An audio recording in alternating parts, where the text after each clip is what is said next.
বিসমিল্লাহির রহমানির রহিম। Hello viewers, আসসালামু আলাইকুম। শিক্ষার্থী বন্ধুরা, আজ আপনাদের উদ্দেশ্যে আমি এমন একটি গুরুত্বপূর্ণ বিষয় নিয়ে আলোচনা করব।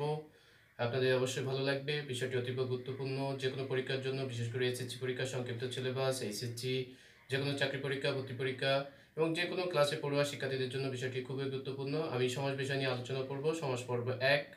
আপনাদেরকে ক্লাস দেখার আমন্ত্রণ জানাচ্ছি। সবাই ক্লাস দেখবেন শেষ পর্যন্ত। লাইক, কমেন্ট, শেয়ার ও সাবস্ক্রাইব করে আমার সাথে থাকবেন। আর বাংলা এডুকেশনের পক্ষ থেকে আপনাদের সবাইকে স্বাগত জানিয়ে আমি মোহাম্মদ জাহিদুজ্জামান ক্লাস শুরু করছি। তাহলে চলুন, আজকে আমরা সমাস নিয়ে আলোচনা করব। তো কথিত আছে, সমাস শিখতে 6 মাস, 6 বছর বা যে কোনো টাইম হলেই হবে না। যে কোনো বিষয় অতীব গুরুত্বপূর্ণ, কারণ এই বিষয়গুলো আমরা যদি ভালো করে আয়ত্ত না করতে পারি, তাহলে 6 বছর 6 যুগ 6 সারা জীবনই লেগে যেতে পারে। ঠিক আছে, একটি কথা আছে, কেন যে সমাজ বিষয়টা অনেকে বুঝতে চায় না, অনেকে কঠিন, অনেক বিস্তৃত একটি বিষয়, অনেক উদাহরণের সমন্বয়, এই জিনিসগুলো বোঝা একটু কষ্ট। এই জন্য কোনো পরীক্ষার জন্য সমাজ থেকে প্রশ্ন আসলে আমাদের চ্যালেঞ্জের মুখে পড়ি। আশা করি আজকে থেকে চ্যালেঞ্জ থাকবে না। আপনারা সহজে সমাজ কিভাবে হয়, কেন হয়, আমরা শিখে নেব।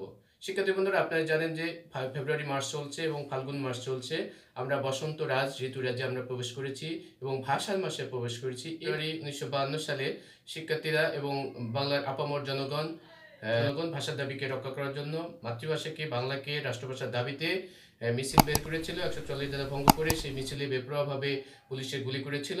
সেই সালাম বরকত, জফিক জব্বার, শফিক, আরও নাম যেন অনেকেই শহীদ হয়েছেন সেই ভাষার জন্য। পৃথিবীর বুকে একমাত্র বাঙালি জাতি হিসেবে আমরা ভাষার জন্য যুদ্ধ করেছি এবং জীবন দিয়েছি। আমরা আমাদের ভাষায় এই জন্য আন্তর্জাতিক মাতৃভাষা দিবসের স্বীকৃতি পেয়েছি 1999 সালে। 2000 সাল থেকে সারা বিশ্বে এই মাতৃভাষা অর্থাৎ আন্তর্জাতিক মাতৃভাষা দিবস পালন করা হয়ে থাকে। সেই ভাষার মাসে আপনাদেরকে বাংলা ভাষার ক্লাসে স্বাগত জানাচ্ছি। এবং আমি বলছি যে ঋতুরাজ ফাগুন চলছে। এই ফাগুন মাসে দেখেন ফুলে ফুলে চারিদিকে শোভিত, মৌমাছিরা ফুল থেকে মধু সংগ্রহ করে এবং আহরণ করে খেয়ে থাকে।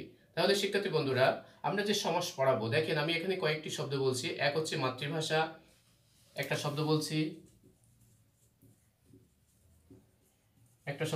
ঋতুরাজ, একটা শব্দ বলছি। দেখেন কয়েকটি শব্দ বলছি।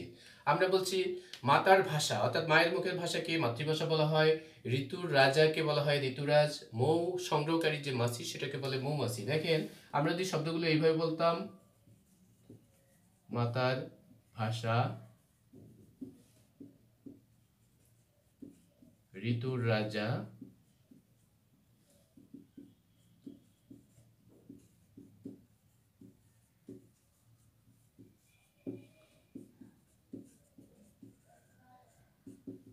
দেখেন এই যে মৌ সংগ্রহকারী যে মাছি, তাহলে এত বড় আমরা এতগুলো শব্দ না বলে সংক্ষেপে বলছি মৌমাছি। ঠিক আছে। ঋতুর রাজা আমরা ঋতুরাজই বলে থাকি, বসন্ত ঋতুরাজ।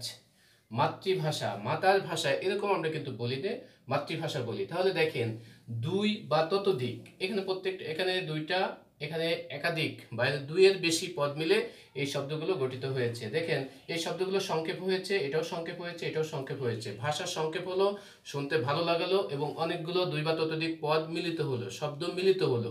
কি তৈরি করলো? একটা শব্দ তৈরি করলো। তাহলে দুই বা ততোধিক পদ দেখেন একটা পদে পরিণত হচ্ছে। এই পরিণত হওয়ার প্রক্রিয়া ফলে নতুন শব্দ তৈরি হচ্ছে। এই নতুন শব্দ তৈরি করার প্রক্রিয়ার নামই হচ্ছে সমাস। তাহলে সমাস হচ্ছে দুই বা ততোধিক পদ এক পদে পরিণত করছে, সেই জিনিসের নাম হচ্ছে সমাস। অর্থাৎ অনেকে বলবেন যে এটা এক কথার মতো, আসলে এক কথায় প্রকাশের মতো এটা। ঠিক আছে, তাহলে এটাও সমাস। তাহলে অনেকগুলো শব্দ না বলে আমি যদি সংক্ষেপে একটা শব্দ বলি, সেই শব্দটার নাম হচ্ছে সমাস। তাহলে সমাস কি করতেছে? শব্দকে সংক্ষেপ করতেছে। সমাস অর্থ কি? সংক্ষেপণ। একটা পদে পরিণত করতেছে, এক পদীকরণ। আবার দেখেন শব্দগুলো বা পদগুলোকে মিলন করতেছে, এই জন্য আরেক নাম হচ্ছে মিলন। আমরা জানি যে সন্ধি শব্দের অর্থ মিলন, কিন্তু সন্ধি হচ্ছে ধ্বনি বা বর্ণকে মিল করে, আর সমাস হচ্ছে শব্দ বা পদকে মিল করে। তাহলে আমরা কয়েকটা জিনিস এখানে পেয়েছি। প্রথমত হচ্ছে সমাস। সমাস অর্থ দেখেন, এক হচ্ছে মিলন, এক পদীকরণ, আরেকটা হচ্ছে সংক্ষেপণ। হ্যাঁ, এই প্রশ্নগুলো কিন্তু পরীক্ষায় আসে। সমাস শব্দের অর্থ কি? সংক্ষেপণ। এটা অনেক পরীক্ষায় আসে, বিশেষ করে এসএসসি পরীক্ষা, যে কোনো পরীক্ষায় আসে। কলেজের পরীক্ষায় আপনারা অবশ্য সমাস নির্ণয় করবেন ব্যাস বাক্য সহ। চাকরির পরীক্ষায় নৈর্ব্যক্তিক আসে অথবা লিখিত আসে, বিসিএস লিখিত পরীক্ষায় বাংলা যারা অবতীর্ণ হবেন তাদের জন্য সমাস লিখতে হবে, ঠিক আছে। আর নৈর্ব্যক্তিক পরীক্ষা প্রিলিমিনারি পরীক্ষা সেটা হচ্ছে এক কথায় অর্থাৎ নৈর্ব্যক্তিক আকারে প্রশ্ন আসবে, ঠিক আছে। বিভিন্ন চাকরি পরীক্ষায় এক কথায় উত্তর থাকতে পারে অথবা কি বহু নির্বাচনী বা নৈর্ব্যক্তিক প্রশ্ন আকারে থাকতে পারে, বেশিরভাগই নৈর্ব্যক্তিক প্রশ্ন আকারে থেকে থাকে। তাহলে সমাস অর্থ কি? মিলন, একপদীকরণ, সংক্ষেপণ। এখন দেখেন এই যে অনেকগুলো পদ মিলে সংক্ষেপ করা হয়েছে, এই জন্য এটার নাম সংক্ষেপণ। একটা পদে পরিণত করা হয়েছে, এখানে 4-5টা বা 3টা বা 2-এর বেশি পদ থাকবে, তাহলে সেটা এক পদে করা হয়েছে, এই জন্য নাম হচ্ছে একপদীকরণ। আবার দেখেন অনেকগুলো শব্দ মিল করা হয়েছে বা পদকে মিল করে সমাস করা হয়েছে, তাহলে এই জন্য নাম হচ্ছে মিলন।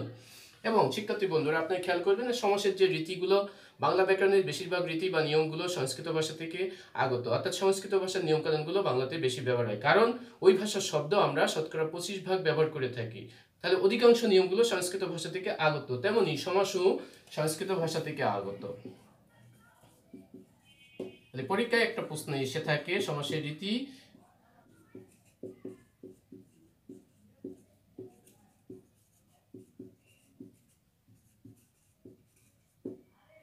এটাও থেকে আগত সংস্কৃত ভাষা থেকে, এটাও কিন্তু একটি প্রশ্ন। তাহলে পরীক্ষায় আসতে পারছে সমাসের রীতি বা নিয়ম কোন ভাষা থেকে আগত? সংস্কৃত ভাষা থেকে আগত, ঠিক আছে। তাহলে এটা গেল। এখন পরীক্ষা আসতে পারে সমাস শব্দ গঠনের একটি কি? তাহলে সমাস নতুন শব্দ গঠনের একটি প্রক্রিয়া। তাহলে সমাস শব্দ গঠনের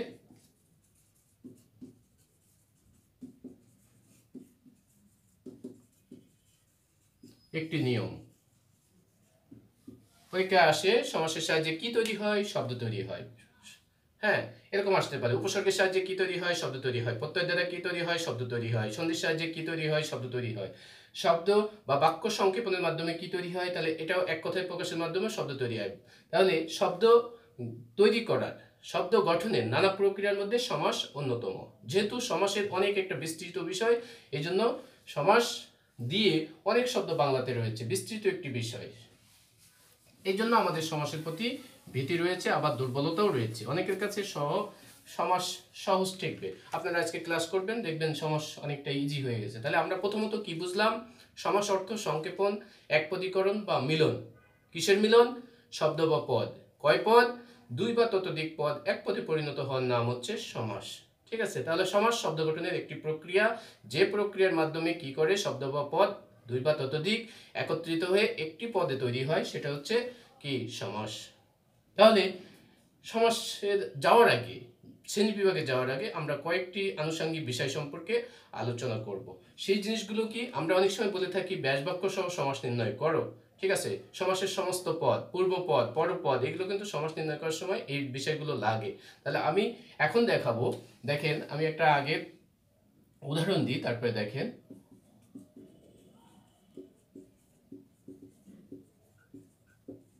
বিলাত হতে ফেরত এবং নন্দিত একটি উদাহরণ আমরা এটা দিয়ে থাকি। দেখেন পরীক্ষায় থাকে, বিশেষ করে যে ইন্টারমিডিয়েটে তাদের থাকে বিলাত ফেরত একের ব্যাস বাক্য সহ সমাস নির্ণয় করো। আর স্কুলের পরীক্ষায় থাকে বিলাত ফেরত কোন সমাস অথবা বিলাত ফেরতের সঠিক ব্যাস বাক্য কি সে ব্যবহার থাকতে পারে। চাকরিগুলোতেও এরকম থাকতে পারে। তাহলে এইটা হচ্ছে আসল সমাস। এই যে মূল পদ, এই মূল পদের নাম হচ্ছে সমস্ত পদ। সমস্ত পদের আরেক নাম হচ্ছে সমাসবদ্ধ পদ। তাহলে এইগুলো মিলে যেটা তৈরি হলো সমান উত্তর, ঠিক আছে। এই উত্তরটা হচ্ছে সমস্ত পদ বা সমাসবদ্ধ পদ, অর্থাৎ সমাসের দ্বারা পদটা গঠিত হয়েছে, এই জন্য সমাসবদ্ধ পদ বা সমস্ত পদ। এখন এই সমস্ত পদের আন্ডারে যে পদগুলো আছে, দেখেন সমস্ত পদের আন্ডারে একটা একটা, এই দুটাকে আলাদা আলাদাভাবে আমরা বলবো সমস্যমান পদ। তাহলে সমস্ত পদের অন্তর্গত পদগুলোকে বলে সমস্যমান পদ। এটা একসাথে হচ্ছে সমস্ত পদ। যদি বলি বিলাত এবং ফেরত আলাদা আলাদা কি? সমস্যমান পদ। অর্থাৎ সমস্ত পদের অন্তর্গত পদগুলোকে সমস্যমান পদ বলে। আর পরীক্ষায় থাকে কি? ব্যাস বাক্য কি? তাহলে ব্যাস বাক্যটা কি? আমরা দেখেন এটার নাম দিইনি এখনো, ঠিক আছে। এই যে সমাস নির্ণয় করতে যতগুলো পদের প্রয়োজন হয়েছে, অথবা সমস্ত পদকে ভাঙলে যে বাক্যাংশগুলো পাওয়া যাচ্ছে, এটা হচ্ছে ব্যাস বাক্য।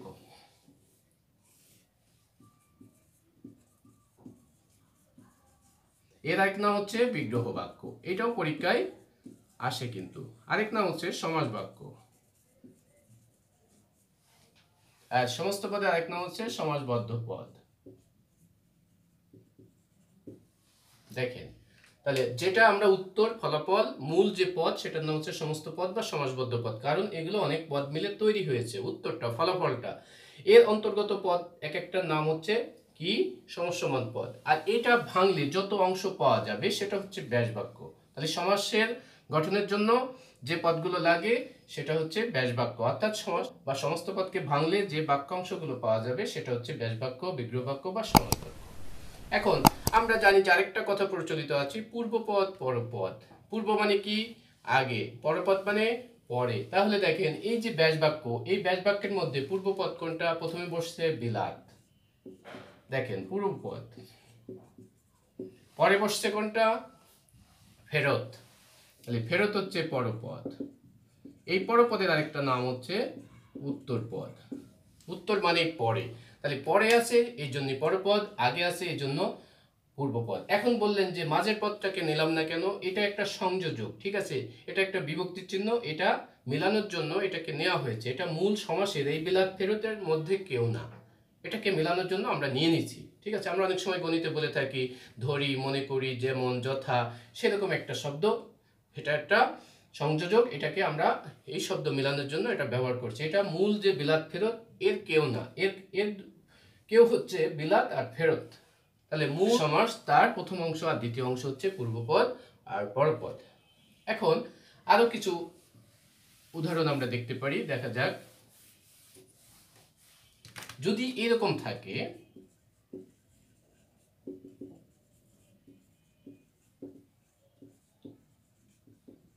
দেখেন পঙ্কে জন্মে যা, আমরা জানি যে মূল পদটার নাম হচ্ছে সমস্ত পদ।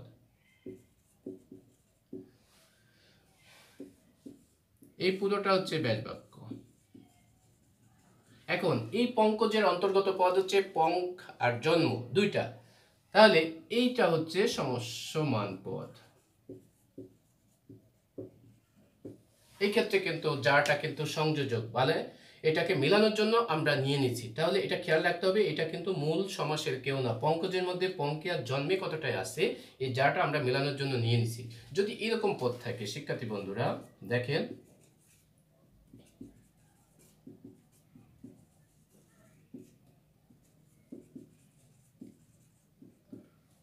আমি সমস্ত পদটা লেখলাম না, ঠিক আছে, এটা ব্যাস বাক্যটা করলাম। দেখেন এর মধ্যে আমরা নির্ণয় করব কিভাবে কোনটা পূর্বপদ কোনটা পরপদ, ঠিক আছে। শিক্ষার্থী বন্ধুরা, আপনারা যদি কোনো সমাসের মাঝে যদি ও এবং আর থাকে, তাহলে এটা বহুপদী দল বেশি পদ থাকে, তাহলে ঠিক আছে, তাহলে ও যেখানে থাকবে সংযোজক থাকবে, খেয়াল করবেন এই ওর পূর্ব পর্যন্ত যা থাকবে সেটা হলো পূর্বপদ, আর পরে যেটা থাকবে সেটা হচ্ছে পরপদ। এই জন্য বড় পদ থাকলে, বড় শব্দ অনেকগুলো শব্দ থাকলে ঘাবড়ানোর কিছু নেই। সংযোজকের আগে যা থাকবে সেটা পূর্বপদ, পরে যা থাকবে সেটা পরপদ বা উত্তরপদ, এটা অ্যান্সার করতে হবে। তাহলে আমরা খেয়াল করলাম সমস্ত পদ ব্যাস বাক্য এবং সমস্যমান পদ কি, পূর্বপদ কি, পরপদ কি, সে সম্পর্কে একটু ধারণা আসলো। এবং একটা জিনিস বলে রাখি, বিকল্প নাম যেগুলো আছে এগুলো কিন্তু পরীক্ষার জন্য ইম্পর্টেন্ট, সেগুলো অবশ্যই খেয়াল করবে, ঠিক আছে। এখন আমরা শ্রেণী বিভাগে যাচ্ছি। দেখেন সমাস 6 প্রকার। সমাস 6 প্রকার। 1 নম্বর দেখেন দ্বন্দ্ব সমাস। আমরা একটু আগে যে পূর্বপদ পরপদের কথা বলছি, সেই পূর্বপদ পরপদ এখানে আমাদের কাজে লাগবে। দেখেন দ্বন্দ্ব সমাসের যে পদের অর্থটা প্রাধান্য পায় সেটা হচ্ছে পূর্ব পরপদ দুই পদেরই।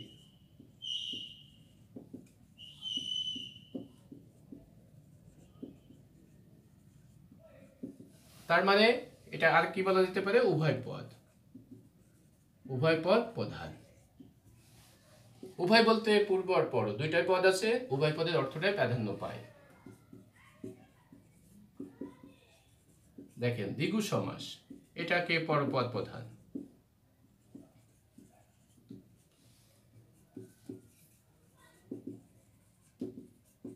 কর্মধারয় সমাস, এটাও পরপদ প্রধান। তৎপুরুষ সমাস, এটাও পরপদ প্রধান। অব্যয়ীভাব সমাস,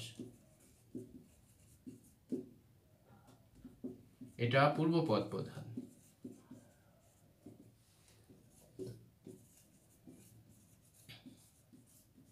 বহুব্রীহি সমাস, এটা হচ্ছে ভিন্ন বা অন্য পদ প্রধান,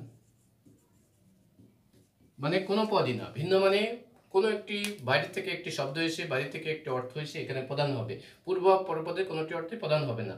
এর বিপরীত হচ্ছে দেখেন পূর্ব পরপদ দুইটাই প্রধান, এখানে কোনোটাই প্রধান না, তাহলে দ্বন্দ্বের বিপরীত হচ্ছে বহুব্রীহি সমাস, এটা খেয়াল রাখতে হবে। আর একমাত্র সমাস পূর্বপদ প্রধান, যেটা হচ্ছে সমাসের নাম হচ্ছে অব্যয়ীভাব সমাস। আর দেখেন এই যে তিনটা, এই তিনটার প্রত্যেকটার পরপদ প্রধান, পরপদ পরপদ পরপদ, কিন্তু অন্য বিভিন্ন বৈশিষ্ট্য রয়েছে, সেই বৈশিষ্ট্যের আলাদা এটা ব্যবহার করব বা আলাদা পড়ব, কিন্তু প্রত্যেকটা দেখেন পরপদ প্রধান। এই জন্য অনেক ব্যাকরণবিদ এই বিষয়ে একটু ধারণা দিয়েছেন এইভাবে যে দিগুকে কর্মধারয়, দিগুকে কর্মধারয়, কর্মধারয়কে তৎপুরুষ, এটার মধ্যে অন্তর্ভুক্ত করেছেন।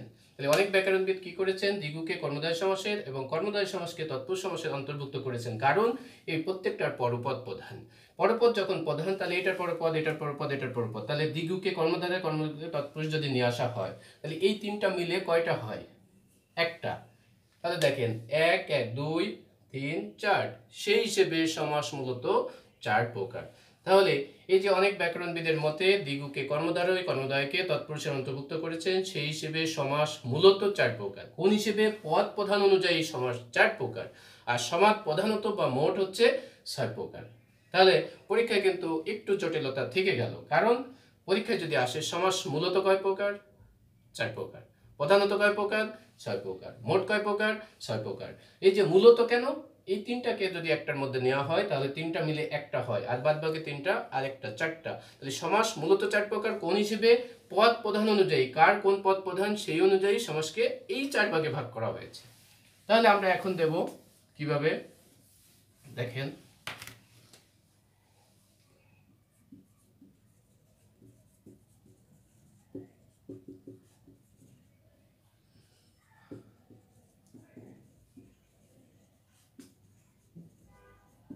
অনেক ব্যাকরণবিদ দিগুকে কর্মধারয় এবং কর্মধারয়কে তৎপুরুষ সমাসে অন্তর্ভুক্ত করেছেন।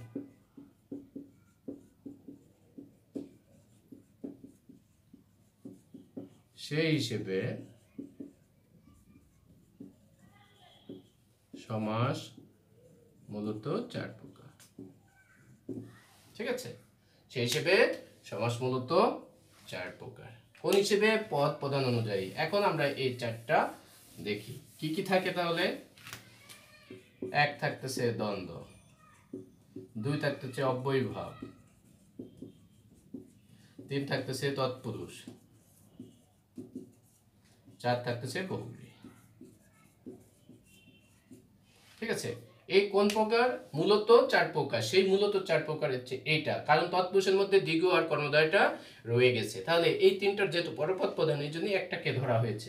তাহলে শিক্ষার্থী বন্ধুরা, আশা করি সমাসের এই প্রাথমিক আলোচনা থেকে অনেক কিছু উপকৃত হয়েছেন, সমাস সম্পর্কে একটু ধারণা এসেছে। এজন্য যারা ক্লাস দেখেছেন সবাইকে ধন্যবাদ জানিয়ে আগামী ক্লাসের আমন্ত্রণ জানিয়ে আজকের মতো শেষ করছি। আল্লাহ হাফেজ।